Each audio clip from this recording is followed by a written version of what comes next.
Welcome to the Fair Lawn Chamber of Commerce Business Spotlight. It's my pleasure today to introduce the Sapling, a new school in town. They talk about growing, learning, and leading. Today we have Sherry Ten Ike, the director, and also Janki Patel, the managing member. Welcome to the Business Spotlight. Thank you. Tell us a little bit about the school, first of all. Sure. The Sapling School is a great location here in Fair Lawn, right on Broadway. We have the capacity to serve 186 children, aged anywhere from 6 weeks up to, in the summer, we'll have camp through 12 years old. So we are here to be able to serve a lot of local community families. As you mentioned, developing the children through our curriculum and providing that daily care that we can really grow responsible community members. When did you officially open up?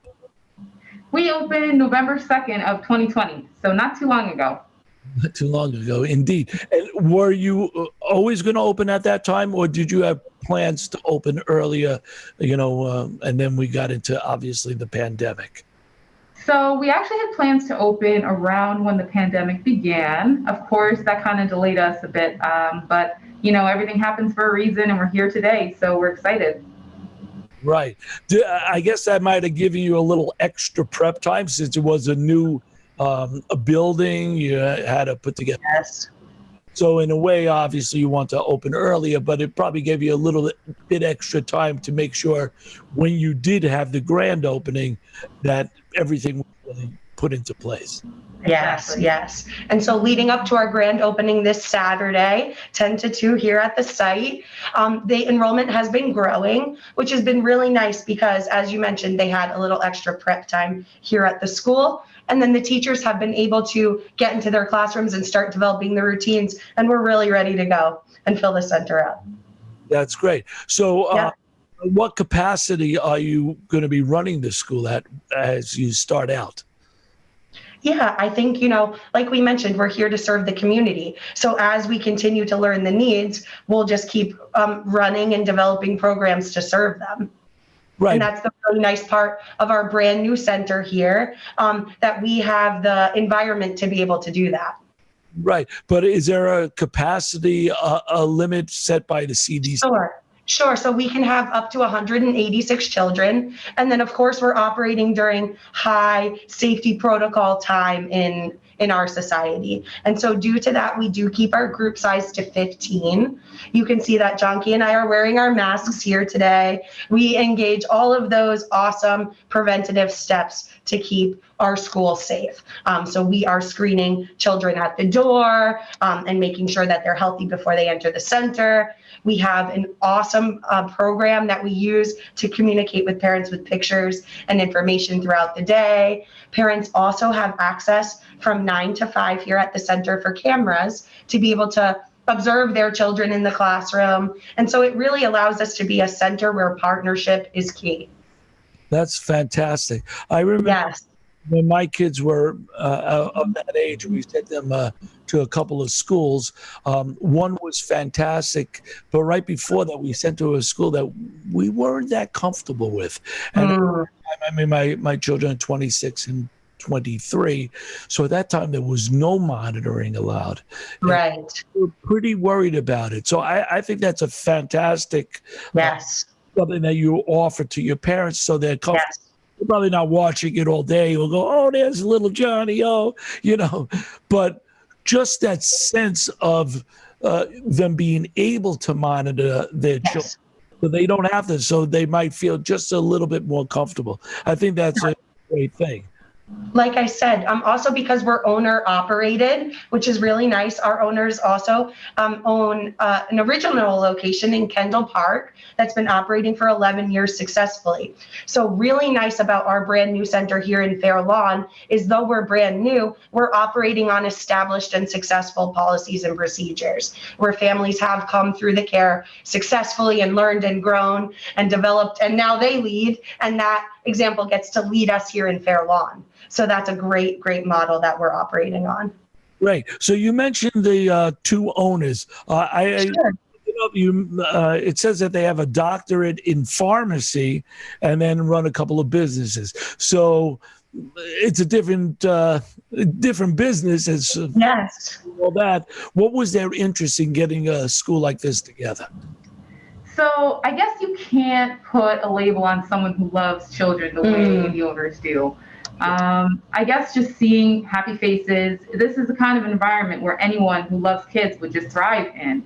So back when we originally had started planning on opening centers for childcare, we saw the great need of not just a childcare center, but a childcare center that's going to teach, that's going to be interactive, that's going to be involved in the community, which is kind of what they saw a lack in where we currently were at our South Brunswick location. So that's kind of where the idea came from, that there was just a need for a childcare, just like one that a child can grow in, I guess. Yeah, that's great. So 11 years is very commendable. That's quite a Yes. to run a successful business. And Yes. is it around the same size? How many children do they have down there? So the center down there is also capacity. They have a capacity of about 183, so not too similar, or not too far away from the capacity here. So they, again, we're dealing with COVID right now, but we're doing our best to keep everyone safe, and we're just growing. Enrollment has been increasing as parents feel more comfortable, sending their kids out to the childcares. That's great. I just wanted to mention their names is Arvin and Divya. I understand. Yes. I left the names out before, and we have to thank them for you. Yeah. Yes. Right. I think we mentioned kind of how the Fairlawn Center has grown out of the success of the Kendall Park Center. And I think that brings us to talk about our name, the Sapling School. It really speaks to our philosophy here. Every child, a sapling is a small growing tree, and that's how we see it. And actually, as the directors here at the school, that's how we see ourselves also, and our team. So we're just constantly looking to grow and learn and develop and bud and blossom. And you really see that in the faces of the children here. That's great. There was something Yeah. I also noticed that you compared the saplings, yes, and then you compared 7 roots of education. Yes. Explain that a little to us, if you don't mind. Sure. So we talked, touched on curriculum and not just providing quality care, which we have, but elevating that with quality curriculum and making sure that we're preparing kids in age-appropriate manners for age-appropriate activities. So let's say, for example, here at our school, beyond our brand new classrooms, we have a STEAM room. So STEAM stands for science, technology, engineering, art, and mathematics. So we, in this society, especially as all of us are often spending more time at home and connecting digitally, we're going to be raising digitally responsible citizens that are children and teaching them moderation. They get to go in there once a day, so they get those skills and get to incorporate that. So our curriculum looks through the 7 roots to grow children in what they need to be successful as adults. That's terrific. I mean, do you find these days that too much technology for these children at a young age is too much technology for them? Yes, and in fact, that's why I wanted to mention that children are in once a day. Everything with children is teaching them to moderate themselves and, manage their own behavior. So that's why we provide in all the classrooms here, as I mentioned, 6 weeks all the way up to 12 years old in the summer, a consistent schedule. So that we're ensuring that the activities they're doing are appropriate, that they're getting a good balance of, all the curriculum approaches to learning. They're getting into science, social studies, literacy, all those important things throughout the day. We're able to manage that with a daily schedule. I'm going to throw in there that we also have an awesome indoor gym that the children get to go and visit. We have an incredible playground with a nice, soft, smushy surface, safe for the kids of all ages to play on. And so that speaks to it as well. It's not just about what happens in the classroom, which is very important here. We look at the whole picture. And to tie that back to the roots, they keep us grounded in making sure we're developing a whole child. Great. So is it a certified program? Do you have to get certain certifications, obviously, to run a school? So we are licensed by the state of New Jersey, and that is going to keep us up on all our safety policies, procedures, and things like that. They come in and we'll do our inspections. And then, of course, we just operate at a high level of excellence standards for our staff. We hire qualified teachers who are committed and experienced and wanting to grow in the field with us. So that's kind of how we support all of that. Great. So speaking of your teachers, and what certifications do these instructors, teachers need to, be licensed to work with you? Sure. So we're, of course, looking to hire certified teachers in our preschool programs and up. And then several of our teachers also have bachelor's degrees in something that qualifies them to work in the classroom. And then in the field of education, there's a 2-year degree that you can receive that prepares you. And that's what a lot of our staff has as well. That's terrific. And why don't you tell us, Sherry and Jonky, just tell us, Sherry first, you, if you don't mind, Sure. Tell us a little bit about your background, and that gives you the qualifications to be the center. Sure. So I'm a Bergen County born and raised girl myself. Went away for 6 years to receive my master's in early childhood education at the University of Buffalo, and needed to come back to my family. Small personal note, I'm the oldest of 16 grandkids, so I always was in charge of all the children programs. So meant to be, and that's why I'm here at Fairlawn at the Sapling School. Terrific. And Jonky, how about you? Yes, so I actually got my degree from Rutgers. I studied industrial engineering, very different from the field that I'm in currently. But there's just a difference in working a 9-to-5 job at a desk versus having to come into a center with kids that just love and just want to appreciate you. So that's kind of where I was drawn here. Just love for kids, and the passion that I bring here was something that I wanted for a long time. That's wonderful. So the children themselves, are they mostly local, or are people busing in from, neighboring towns as well? So I think neighboring towns as well as Fairlawn. We have a lot of families that are working in the New York City area. So we get a lot of commuters. We get a lot of needs for children to be here. But definitely in Fairlawn, and then of course our neighboring towns as well, we get a lot of enrollment from them as well. Great, because I do find these days with what went on in the city, there's so many young families, older too, but a lot of young families moving out, obviously, of the city and moving to our town and neighboring towns just to, find a better way of life out here.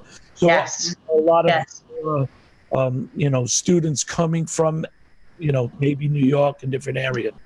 Yeah. And I think our location and our environment really is what those people are looking for. So we're super happy to be here. As the clients get younger and younger, as we get older and older, they want new, they want technology, they want modern, but they want it to be based in quality care. Great. So can you tell us now a little bit about the programs? I know you have for infant care, toddler care, then you go into younger, older twos, the terrible, or I like to say the terrific twos, because once they're in their 20s, it's a whole different story. So the terrific twos, and then a set going up till. So tell us about that. But then is it early kindergarten? So it's an actual kindergarten program as well.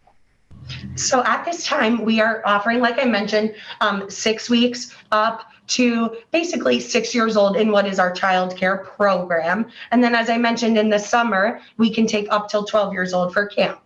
So because of that, again, I'm going to bring it back to Sapling. They can come in as the little infant and grow all the way up. So even as they won't be with us in the academic school year, as we mentioned, we do have children who come from neighboring towns. Those kids will return to us in the summer and keep their friends from childhood, which it's lovely. So we're able to provide programming like that. That's terrific. So when you come in as infants, that's more just child care, so to speak. Yep. Now, but I will tell you, our infants go home every day with a report on our app, which is telling them pictures with descriptions of what the activities are the infant is doing at that time. Now, listen, an infant looking at a mobile is cute, but it's also stimulating their visual senses. So that teacher is going to be able to connect those learning objectives to what the parent is watching on our cameras their child get to do. Great. So that's infants. Next is the twos. Tell us about. That's really going to travel all the way right up that same model. And then you said so they're up to 5. When do you start official kindergarten in, say, going from here now to a kindergarten in a local school? Great question, because that actually addresses what you were asking about early kindergarten. So in the state of New Jersey, you must be 5 by October 1st to enter kindergarten. And many children end up on that little cusp there, or October 2nd, 3rd, 4th birthdays. And we are looking to open and offer a kindergarten enrichment program, or transitional kindergarten is another term often used, for those children that miss the cutoff, but we're already successful in a pre-K program. So we're going to be able to bridge that gap, another awesome need for the community for those children who aren't quite ready for the public school system yet. Right, right. So they would, you said they're on that cusp, so they could stay Yes. a little bit longer and then continue into the local schools or where Yes. after that. Exactly right. You did mention something about the camp. So tell us a Yes. little bit about the camp, because they could be there till the age of 12 and some Yes. of the programs, since we want everybody to be joining up for your camp Yes. right now. Yeah. So, like for a pre-COVID camp, we used to do a lot of activities with the children. We would go to field trips, we would go to zoos, we'd go to amusement parks, and that would be anywhere for age ranges 4 to 12 years old. Obviously, things are a little bit different now. So we're bringing in a lot of virtual field trips where children kind of participate virtually, as well as a lot of in-house activities with different magicians and athletes and stuff like that, where we have our gym that we can use for that kind of purpose. And then, of course, we'll be going outside a lot since it's going to be summertime. It's going to be nice. So we're going to use what we have, use all the resources that we have for our summer camp. But it'll be very engaging and very interactive. That's terrific. So what kind of facility do you have outside? Is there a yard, a playground, et cetera, et cetera? So we have a pretty nice playground outside. So our children can definitely use that. And then I mentioned our multi-purpose room / gym in our downstairs level. It's a big open space for any sort of indoor activities to take place where kids can also socially distance as well. Right. Now, I would imagine summer camp, everybody wants to go into the pool. So this year, are you taking them on a trip to a pool, or the pool is off limits until after COVID? Yeah. At this time, we're going to keep it a little simpler, a little more in-house. And especially, again, because our house is brand new, it's going to be a good year to be kind of a little more home-based, since it wasn't the same thing they did last year at camp.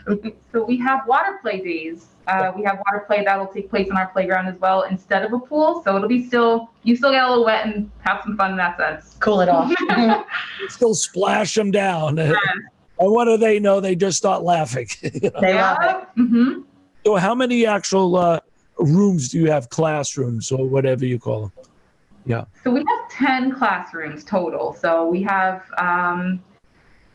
they all go in increments of 6 months. So we have 0 to 6 months, 6 months to 1 year, 1 year and 6 months, et cetera, and so on. So that's how we kind of get from 0 to 6 years old. That's true. So 10 classrooms that's a nice sized facility, actually. Yes. That's terrific. And you just took that over. So there was a lot of building and, configuring and all that. So it sounds like, Junkie, that you were working at the other facility, correct? Yes. I kind of travel back and forth between our Kendall Park location and Fairlawn location. Yes. Great. So you're right there. And Sherry, were you also working down there? No, I'm new to the team here, but I'm super excited. Great. That's terrific. Yeah. What else would you like to tell us, to bring in some extra campers and students? Yeah, no, I think we're just really excited. And the kids who are here, even today, we started a new student. And I want to share that when I brought the student into the room in the preschool, they all said, "Welcome, what's your name?" So that's what I want to share, the reception that a child will get when they come here. And as I mentioned, I'm new to the team. The reception that I got here, I'd like to share that the kids just wanted me to love on them. And that tells me, I'm 9 years in this field, that tells me they're well loved on. So that's my personal thing to share. That's wonderful. And yeah. Well, you did mention you do have science. You have Yes, math. yes, So even at that early age, you give them something age appropriate in all these areas. And yes, yes. a music program, maybe arts and crafts and all that. Oh, yes. Oh, yes. So do you bring in specialists, or are most of your instructors, teachers, Yes, that's exactly it. And many of our teachers bring, personal special talents to the team, which is nice. For example, we have a teacher who is working on teaching Spanish to some of the children, one who does sign language, or, as teachers who are always so creative, any Fairlawn teachers come visit, we like to let them use their personal skills to bring life to the classroom. That's great. I just want to touch on before we start wrapping up. You mentioned she teaches Spanish. Do you have a lot of multilingual children? Maybe they're growing up with just Spanish in the home. Now you have Yes. English and vice versa, or whatever it is. And really not just Spanish here at the center either. It's so exciting. It is so diverse here. And the children are just going to get to thrive in learning to love each other through that and grow and learn and develop and lead in the future. That's great. I wish that could carry through the rest of their lives, and we could Yes. get rid of all that when we're adults, and we But, could. but remember, it's coming in at the root here at Sapling. Right. So there you go. Yeah. Water and enough nutrition, hopefully, Yeah. to get a lifelong experience. Because I think that's some of the problems we're having now with the world, right? You just said nutrition. I don't think we talked on our offering of food here at the center too. I don't know if you want to mention that, John. So we actually just opened our kitchen up. We have a fabulous cook who cooks healthy, nutritional meals every day, starting with breakfast, a lunch, and 2 afternoon snacks. So we have a full kitchen on site, which we're really excited about, and nutrition being one of our 7 beliefs. So Yes. we're very excited about that. One major less step in the morning for all the parents. Right. I didn't realize that, since they are there all day long. You do have. Yes, So you're actually making the food instead of having it delivered in. correct. Now you know whose hands touched it, at least. Right? Exactly right. Oh, that's wonderful. That's all. Yes. So it sounds like a wonderful school. I wish the owners, Arvin and Divya, I wish Sherry and Jonky, I said it right every other time, all the best. It sounds like really a wonderful place. And I encourage every parent looking for a place to really research the Sapling School. Really wonderful. Welcome to our community. Last question. You guys are new members, or the school itself are new members to the Fairlawn Chamber of Commerce. Could you tell us about your experience and what, some of the benefits of being a member of the chamber? So we love being a part of the community. Being a part of the community is something that is so important, just kind of reaching out to other businesses as well. Just being involved in everything that goes on in Fairlawn is important to us, especially being new. So being a part of this Chamber of Commerce, we have connections with the mayor. He'll be there at the grand opening this Saturday. So just wanted to get our name out and then just help our community as best as we can. That's great. I mean, I feel the same way. I think just the benefit of knowing, the community, knowing the other business leaders in the community, and just getting your name, it's a tremendous benefit to be a member of a chamber in any community, but especially Fairlawn, because we do have an exceptional Chamber of Commerce. So I want to welcome both of you. I'd like to once again welcome the Sapling School. So thank you very much for joining us today. Thank you. Thank you so much. Okay, so this has been the interview of the Sapling School, the new school in Fairlawn, growing, learning, and leading. I like that. Okay, the founders of that company are Arvin and Divya. We had the pleasure to meet right now Sherry Ten Ike, the center director, and Janki Patel, the managing member. So I want to thank you again. I wish you all the success, and I wish health, and we get out of this pandemic so you can really go all the way. So Yes. again. So this has been the Fairlawn Chamber of Commerce Business Spotlight. My name is Alan Cohen on the board of directors for the Chamber, and it's been my pleasure to do this interview today. Thank you.